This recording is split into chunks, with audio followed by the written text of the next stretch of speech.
been tonight. My name's Ashley Bates. I am a almost stand-up comic, but I do storytelling for podcasts like Risk and The Moth, live events around LA. If you guys haven't listened to them, they're amazing. They'll totally change your traffic waiting life. Follow me at Ashley Bates Says. You might not like what I say, but hey, you can do it.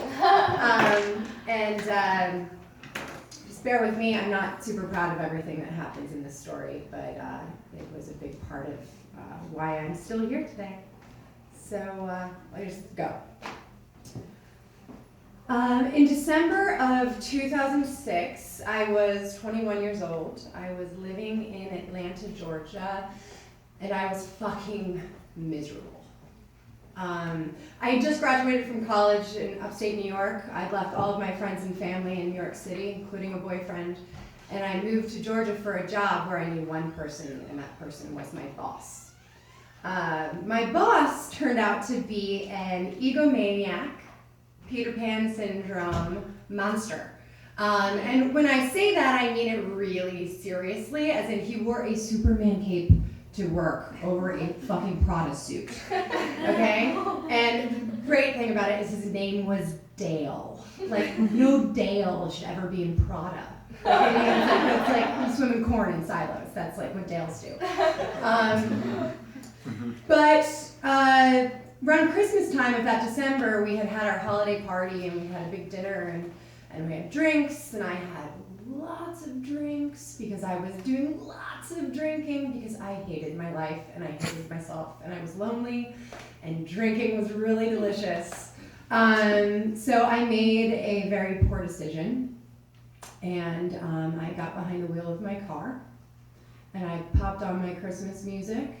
And I should tell you that it doesn't snow very often in Atlanta, Georgia, but it was that night. And for those of you who live here in Los Angeles, you've experienced LA driving in the rain, right? Yeah, it's ridiculous. It's like everything's made of ice. So you can only imagine what it's like when it snows once every 6 years in Atlanta, Georgia. Everyone goes to Costco, clears everything out. There's lines like at the gas station so that they have like reserves. And thankfully that night there really wasn't many people on the road. And I remember pulling out of the parking garage being thankful for that. My drive home meant that I did have to get on the freeway, so I got on the freeway and I was in a line of cars getting on the on-ramp. I'd say there was about 5 of us. I was probably the 4th from the front. And as we were entering onto the freeway, the second car in the line, out of nowhere, flipped into the air, did 2 turns, and I mean like, lands on the roof. Now, if you've ever witnessed something like this, there is this insane, cinematic, slow motion of a trauma that happens. And there's something insanely beautiful about something that terrible, because as you see it, you see everything. You see how the light from the signs are ricocheting off of the snowflakes, and you can see the red lights as they spin of the brake lights as the driver is trying to control what's happening. And you remember all of it, and then as soon as that impact happens, you're back in it. You're in real life. And the 3 of us that had witnessed it behind her, we all got out of the car, and I don't know if the person in front didn't see it, but we pulled over, popped on our hazard lights, grabbed our cell phones. And in this moment, I had just enough time to think about self-preservation. I'm fucking drunk. I should not be driving. And I'm about to enter into a situation that is incredibly dangerous for the person involved in it, for me, because I'm going to be there. But it doesn't matter in that moment what is happening to you, because the just will to help is overwhelming. So as I'm going up this snowbank, I remember fighting to get my heels out of the ground, because it's Georgia. The ground doesn't freeze, even though it's snowing and it's slippery. And when I got there were 2 men that had gotten out of the cars. The first was this total young thug life, Hotlanta, gangster dude. Scary, big dude. I would cross the other side of the street, in the wrong part of Atlanta, because if you've not been there, it's crazy in the ATL. And I remember looking at him and for a split second, because when all this stuff is happening, your brain's still doing 1,000 things within this horrible moment. And I remember thinking, he must be so cold, because he had his pants buckled around his thighs with his whole ass out in his boxers. But he was such a rock star. He'd already had the location, he was contacting full voice 911, and I remember thinking, like, he's got this. Hung up my phone, look over at the other dude, who's like a very nonchalant, kind of like Joseph A. Banks suit wearing, like, white guy. And just like, he didn't acknowledge us, he didn't look in the car, and like, I knew he was on the phone, obviously talking to someone too, and I just kind of disregarded him. He annoyed me for some reason. I was like, this guy's awesome, and this guy's not doing anything. And then the moment comes where you actually have to look into the car. And that's a crazy moment, because the possibilities are endless. Is it a family? Are there children? Is there death? Is there blood? What is it? And I bent down and I looked into the upside down car, and I was face to face with myself. This girl was probably 21, 22, blonde hair, upside down, hanging from her seatbelt in her car that is covered in what looks like rainbow-colored glass, because all the lights are reflecting off of every single window in her four-door sedan that is now in the snow. And she's conscious. And you're so fucking grateful for that. And I look at her and I kneel down into the glass, and I'm dressed from a holiday event, and I can see that she is too, like her skirt's kind of falling up, she's got tights on, and she's terrified, but with it, and seemingly unhurt. And you don't move someone in a trauma, that's what they always tell you. So it's like you're having a conversation with this poor girl who's hanging upside down, but you know help's coming, so it doesn't matter if she can hang that way for a little while. And I grabbed her hand, and I just thought of all the things I'd want to hear, and I said, "You're alive, you're okay, help is coming, you're so lucky."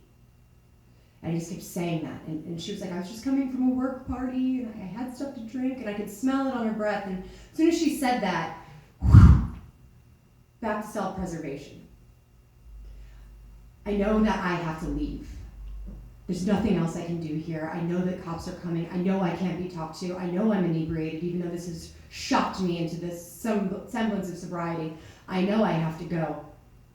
So I grab her other hand when I start hearing sirens, and I squeeze them so tight.